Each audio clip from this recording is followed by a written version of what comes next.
Bonjour et bienvenue chez Oxalis. Aujourd'hui, un nouveau conseil pour comment rester jeune. Un conseil qui va concerner le froid qui va être votre allié vitalité. Un conseil que nous avions déjà donné dans la séquence pour la minceur. Eh bien, c'est un conseil qui est valable aussi pour rester jeune et garder une bonne vitalité. Il y a plusieurs bienfaits du froid. Le premier va être la vasoconstriction. Effectivement, quand on place de l'eau froide sur notre peau, eh bien, il y a un reflux sanguin temporaire vers le centre du corps et qui va permettre d'activer la circulation sanguine et qui va renforcer le système veineux.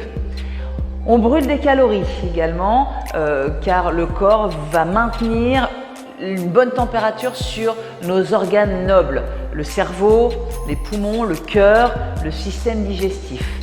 Le froid va également renforcer notre immunité, va booster certaines de nos hormones, va nous permettre une meilleure récupération. Il va activer aussi la microcirculation, cette microcirculation à fleur de peau et du coup va nous permettre d'avoir une peau beaucoup plus éclatante et une peau beaucoup plus ferme. Et le froid va permettre aussi de nous apaiser. Alors, un des premiers réflexes quand on utilise le froid, par exemple prendre le pommeau de la douche et se mettre du froid sur le corps, va être de se bloquer, même se mettre en apnée respiratoire. Pour ça, on va utiliser une respiration, pour éviter ce blocage, une respiration ventrale. On va inspirer par le nez, laisser le ventre se gonfler sans pression, sans pousser, et on va expirer par la bouche le plus longuement possible. Okay ? Et quand vous placerez le froid sur vous, vous allez expirer. Voilà. Plusieurs étapes. Vous n'allez pas y aller d'un coup, mettre l'eau froide et en avant. Non, vous pouvez y aller progressivement. Première chose, à la fin de votre douche, le pommeau, passez de l'eau fraîche sur vos jambes. Ça va déjà habituer votre corps. Ça, c'est la première étape. Deuxième étape, c'est effectivement de prendre une douche complète, de 2 à 5 minutes, matin et soir si vous pouvez, et là de vous mettre complètement sous l'eau froide à l'aide de la respiration que je vous ai indiquée, bien expirer.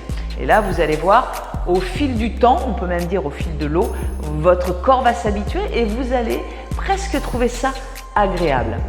La troisième étape, c'est un cap que je n'ai pas passé encore, mais ça ne saurait tarder, c'est de prendre des glaçons, de les mettre dans un seau avec de l'eau, attendre que cela fonde et d'utiliser cette eau très froide pour terminer votre douche ou simplement pour vous doucher.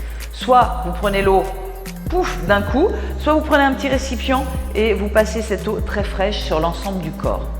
Et puis une autre façon de faire qui va être en connexion avec la nature, c'est d'aller randonner, d'aller vous balader en rivière et en saison fraîche, de prendre un bain de rivière. Et là, l'eau est fraîche, l'eau est vivante et en plus, vous êtes en connexion avec la nature. Ça, c'est quelque chose que j'ai adopté et que je place dans mon quotidien.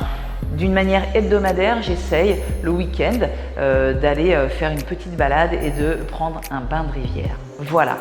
Si vous voulez plus d'informations, n'hésitez pas à vous inscrire pour nos conseils comment rester jeune. N'hésitez pas non plus à nous poser des questions via notre page Facebook, à contacter Oxalis. Et en attendant le prochain conseil, je vous souhaite de très bonnes douches froides. Rappelez-vous, le froid va être votre allié vitalité. Alors bonne douche et à bientôt.